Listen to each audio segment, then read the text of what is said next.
इस पूरे ब्लॉक को न सिर्फ अपने मार्गदर्शन से आगे ले चलने के लिए सन्नद्ध सतत प्रयत्नशील, अपितु सर्वतोभद्र की भावना से मन वाणी कर्म से कभी किसी का बुरा नहीं सोचना है, करने की तो बात ही दूर है। ऐसे व्यवहार और स्वभाव के हमारे खंड शिक्षा अधिकारी आदरणीय चंद्रशेखर सर इस मंच पर विद्यमान ऐसे शख्सियत जिनको मैं 2002 से जिनके सानिध्य में हूँ, अत्यंत ही गंभीर हैं, दो शब्द कह भी सुन भी लेते हैं और सबको साथ में लेकर चलने की जिनकी मादा है, ऐसे आदरणीय मनोज उपाध्याय जी, हमारे स्काउट मास्टर साहब लग रहा है कहीं भी निकले हैं, मंच पे विराजमान जिन्होंने वाणी को वीणा बनाया है और उस वीणा के तार को जब झनकित करते हैं तो और सुनने का मन करता है। ऐसे हमारे भाई BL पाल जी अपने कौशल से, अपने नेतृत्व से इस पूरे ब्लॉक को, खेल की प्रतिभाओं को तराशने वाले और स्वयं को भी फिट रखते हुए, अपने विद्यालय को भी बेहतर बनाते हुए इस ब्लॉक को निरंतर आगे बढ़ाने में योगदान देने वाले ब्लॉक व्यायाम शिक्षक भाई शिवाकांत जी, असनाओं से चल के आए, सुंदर विद्यालय है, बढ़िया विद्यालय है और कई सारे पुरस्कारों से नवाजे गए हैं, ऐसे हमारे भाई आशीष जी। और कभी कभी मैं सोचता हूं कि नाम का प्रभाव पड़ता है। जैसे सेवापुरी का गुण मैंने देखा है कि वहां पूरी सेवा की जाती है, तो चाहे वो जहां रहे तो सेवा के ही भाव में रहते हैं। ऐसे सेवापुर की धरती से चल के यहाँ पे इस विभाग में अपनी सेवा दे रहे, भदोही जनपद के गौरव को बढ़ा रहे हमारे आशीष भैया। और मैं तो कहता हूँ, इन्होंने अभी कहा कि DM साहब ने, इनके बच्चों ने DM साहब से हाथ मिलाया, मैं तो कहता हूं कि हम वो फोटो देखना चाहते हैं जब आशीष भैया प्रधानमंत्री से हाथ मिला रहे हैं। तो वो फोटो हम सबकी अंतस की भावना है और मैं जानता हूं कि जनपद से लेके स्टेट लेवल तक आपको रोकने वाला कोई नहीं है और राज्य से जब आप निकल जाएंगे तो बाकी धर्मेंद्र प्रधान जी को तो हम लोग गोद में उठा ही लेंगे, तो वो आपको दे ही पुरस्कार, उसमें कहीं कट नहीं हो सकता है।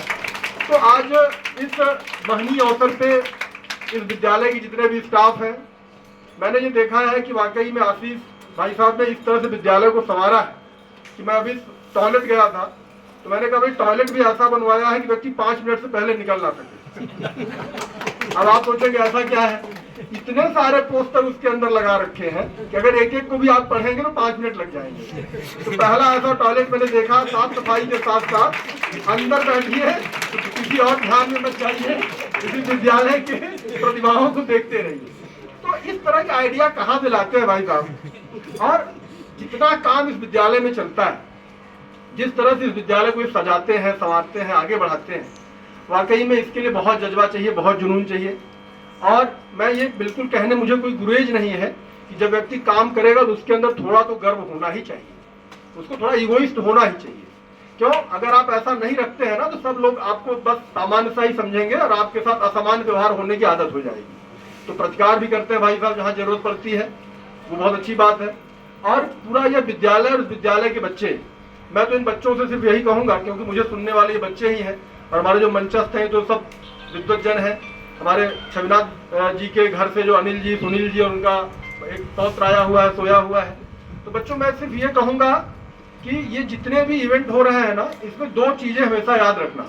वो संस्कृत के श्लोक में है कि वृत्तम यत्नेन रक्षेति, वृत्तम यत्नेन रक्षेति, वित्तम याति अयाति च, क्षीणो वित्तस्तु अक्षीणो, क्षीणो वृत्तस्तु हतो हतः।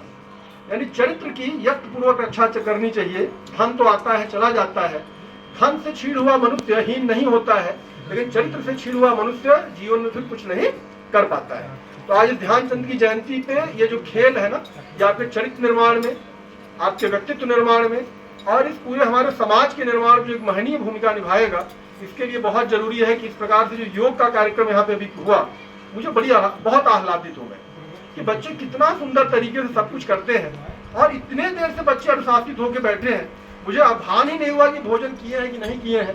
हम लोग तो 3 बार तब तक जलपान कर चुके शिवाकांत भाई, लेकिन बच्चे क्या मजाल के टस से मत हुए। ये अनुशासन, DO साहब ने कहा कि वो विद्यालय हमेशा ऐसे लगता है कि कार्यक्रम के लिए प्रस्तुत है। ये प्रेजेंटेशन, मतलब किस प्रकार से चीजों को प्रेजेंट किया जाए, किस प्रकार से फोटोग्राफ्स निकाले जाए, किस प्रकार से प्रस्तुत किया जाए, ये सब चीजें वाकई में इस भुलईपुर विद्यालय से सीखने लायक है और हम सब निरंतर इससे सीखते हैं। और एक छोटे घटना उदाहरण के साथ अपनी बात खत्म करूंगा। गड़ेरियापुर के श्रीवास्तव हुआ करते हैं, वो जब ड्रेस की सप्लाई